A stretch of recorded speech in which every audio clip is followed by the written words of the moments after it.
এখন আমরা চলে যাব হচ্ছে রাসায়নিক সংকেত লেখার যে নিয়মগুলো আছে সেগুলো নিয়ে আমরা একটু ডিসকাস করবো। ওকে, আচ্ছা, তো দেখো ফার্স্টে আমরা যদি রাসায়নিক সংকেত লেখার নিয়মগুলোতে যাই তাহলে প্রথমে আমাদের কী কাজ করতে হবে, আমরা ছোট ছোট উদাহরণের মাধ্যমে এই নিয়মগুলো মাথায় সেট করে রাখার ট্রাই করব, ঠিক আছে? না হলে আমরা যদি জাস্ট স্লাইড বাই স্লাইড নিয়মগুলো পড়ি বা মুখস্থ করি সেটা কিন্তু আমাদের মনে থাকবে না। সো আমরা উদাহরণ দেখব এবং উদাহরণের মাধ্যমে আমরা কিভাবে সেই সংকেতগুলো লিখে থাকি। তোমরা তো এতদিন অনেক সংকেত লিখছো, তাই না?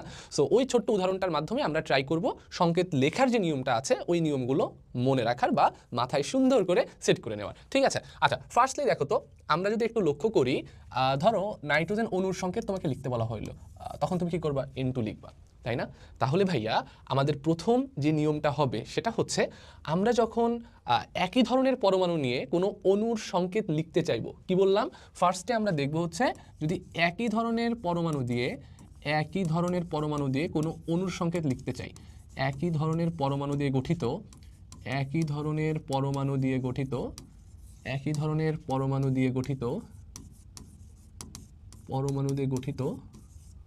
অণুর সংকেত যদি আমরা লিখতে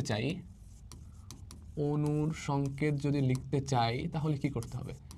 অণুর সংকেত যদি লিখতে চাই তাহলে আমাদের ফার্স্টে যেই কাজটা করতে হবে সেটা হচ্ছে ওই অণুটা কয়টা পরমাণু দিয়ে গঠিত, আমি আবারও রিপিট করতেছি, ওই অণুটা কয়টা পরমাণু দিয়ে গঠিত সেই সংখ্যাটা তার প্রতীকের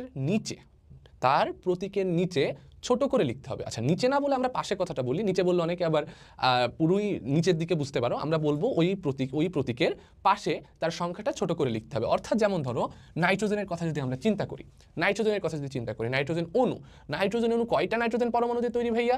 2টা। তাহলে ফার্স্টে আমরা কি করব? ফার্স্টে হচ্ছে আমরা নাইট্রোজেনের প্রতীকটা লিখব, তারপর তার যেই কয়টা পরমাণু নিয়ে নাইট্রোজেন অণুটা তৈরি হয়েছে সেটা তার পাশে ছোট করে লিখব, এই যে এইভাবে। সো অনেকে এইভাবে লিখতে পারে, এইভাবে লেখাটা কিন্তু ভুল প্রসেস। কারেক্ট প্রসেস কোনটা? এইটা, ঠিক আছে? তাহলে একই ধরনের পরমাণু দিয়ে গঠিত যদি অণুর সংকেত আমরা লিখতে চাই তাহলে আমাদের ফার্স্টে যে কাজটা করতে হবে সেটা হচ্ছে পরমাণুর সংখ্যা আমাদের কি করতে হবে? তোমরা একটু নিজে নিজে রিকল করো তো, কেবলই তো বলছি, এগুলো কিন্তু নোট করে ফেলবা, ঠিক আছে? পরমাণুর সংখ্যা প্রতীকের পাশে ছোট করে লিখতে হবে,